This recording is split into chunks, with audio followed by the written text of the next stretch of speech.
constat d'abord que dans les politiques publiques, mais aussi dans les organisations, on s'est rendu compte qu'il n'y a pas d'égalité entre les hommes et les femmes. Quand je parle d'égalité, c'est par rapport aux besoins. Les besoins spécifiques des hommes et des femmes ne sont pas les mêmes. Donc on s'est dit, conformément aux conventions ou législations internationales, pourquoi ne pas corriger vraiment cette inéquité face aux besoins spécifiques de ces deux cibles, dû en grande partie à des cultures et traditions, surtout en Afrique. Le Sénégal s'est engagé vraiment à corriger. C'est dans ce cadre qu'on parle d'approche genre et d'institutionnalisation du genre dans nos politiques publiques.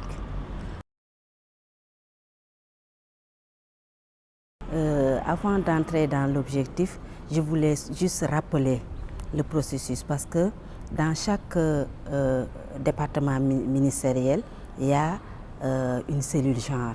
Maintenant, au niveau de notre ministère, nous avions une cellule genre et j'étais point focal. Donc tous les secteurs d'activité avaient un point focal genre et on travaillait en étroite collaboration avec la coordonnatrice de la cellule genre. 2 ans après, on s'est rendu compte que l'agence devait prendre plus en compte cette dimension. Quand je parle plus en compte, parce qu'au niveau de l'agence, on fait du genre sans s'en rendre compte. Parce que tout ce que nous sommes en train de faire rime avec le genre.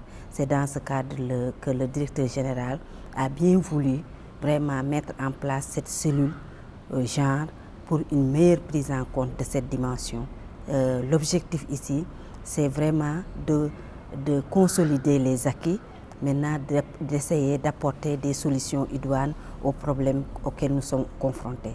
C'est dans ce cadre qu'on a bien voulu élaborer un plan d'opérationnalisation du genre pour l'Agence nationale pour la couverture maladie universelle qui est arrimé à notre plan stratégique de développement de la couverture maladie universelle. Au niveau de la cellule, nous voulons vraiment accompagner les réformes qui sont entreprises au niveau de l'Agence nationale pour la couverture maladie universelle. Nous avons entamé le processus de mise en place des mutuelles départementales.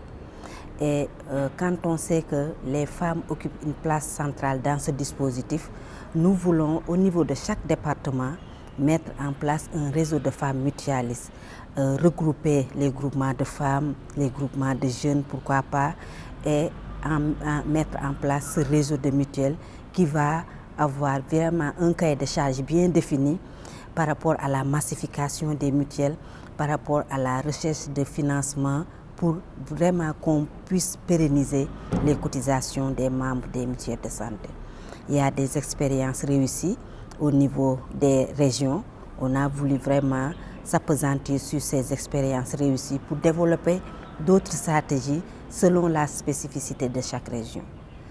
C'est pour ce qui est pour l'accompagnement des mutuelles départementales que nous comptons mettre en place.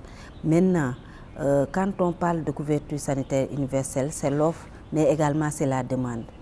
Au niveau des antennes de mutuelles, parce que les mutuelles ne vont pas disparaître, au niveau des communes, il y aura des antennes de mutuelles et nous voulons apporter notre pierre à l'édifice.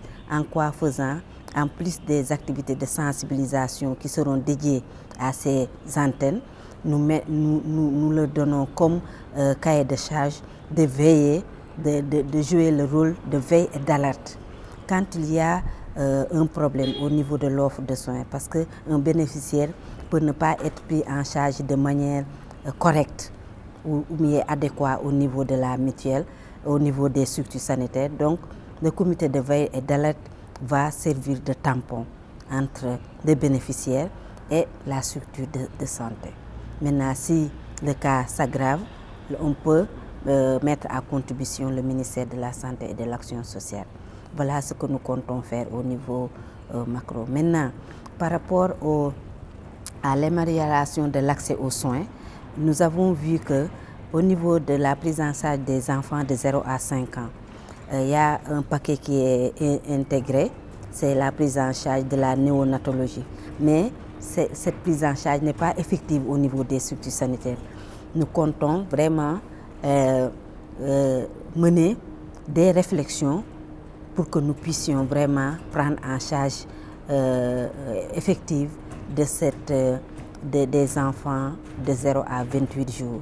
Pour les femmes enceintes, nous avons la Banque mondiale qui agit.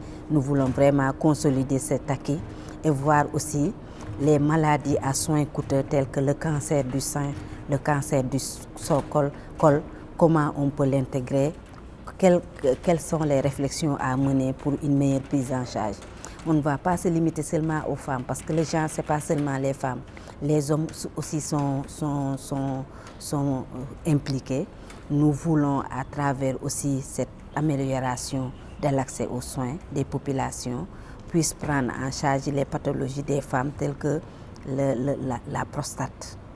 Donc voilà pour le moment ce que nous voulons faire en matière de genre pour voir un peu ce que ça va donner.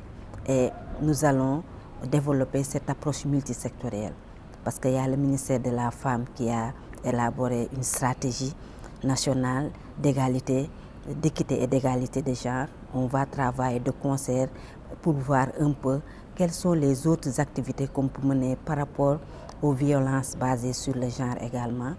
Et pour ce faire, on compte renforcer les capacités au niveau de l'Agence nationale pour la couverture maladie universelle pour que les gens sachent, parce que le terme est galvaudé.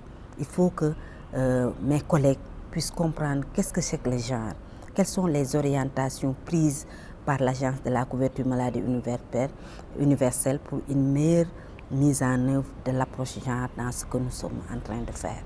La communication également sera de mise.